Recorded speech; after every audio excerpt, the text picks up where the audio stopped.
நீ பற்று வைத்த நெருப்பொன்று பற்றி எரியும் முன் உன்னை கேட்கும், நீ விதைத்த வினையெல்லாம் உன்னை அறுக்க காத்திருக்கும் சொல்லி நடிகர் விஜய் அவங்க மெர்சல் படத்துல ஒரு டயலாக் பேசியிருப்பாருங்க.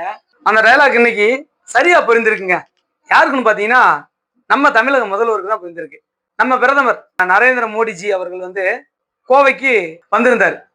அந்த டைம் பாத்தீங்கன்னா திமுகவோட தோழமை கட்சிகளான அனைவரையும் ஒன்று திரட்டி இதை செய்ய சொல்வதே நம்ம தமிழக முதல்வர் தான். பிரதமருக்கு கோ பேக் மோடின்னு பதாகைகள் வச்சு அங்கங்க நின்று கோஷம் எழுப்புனாங்க. இது எல்லாம் பத்தலன்னுட்டு 200 ரூபாய் கையில கொடுத்து ஆட்களை கூட்டி வந்திருந்தாங்க. அவங்களுக்கு கோட்டர் கோழி பிரியாணி வாங்கிட்டு வந்து அன்னைக்கு மிகச்சிறப்பா கோ பேக் மோடின்னு சொல்லி கண்டனத்தை தெரிவிச்சு போயிட்டாங்க. பிரதமர் நம்ம தமிழ்நாட்டுல ஆளலைங்க. ஆனா இன்னைக்கு தமிழ்நாட்டுல ஆளக்கூடிய ஒரு முதல்வர் இன்னைக்கு அவருடைய சொந்த மாநிலத்துல கோவைக்கு வராரு.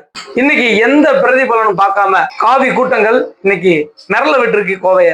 கோபேக் ஸ்டாலின் சொல்லி நம்மளுடைய காவி சிங்கங்கள் பட்டை கிளப்பிருக்காங்க. இதனால என்ன வரும்? 2-3 வழக்குகள் வரும். அதை தைரியமா பேஸ் பண்ண நம்மளுடைய காவி சிங்கங்கள் தயாரா இருக்காங்க. இப்பதான் இது முதல் அடி. இன்னும் ஒரு 4-5 மாசத்துல என்னென்ன அடி விழுக போகுதுன்னு பொறுத்திருந்து பார்ப்போம்.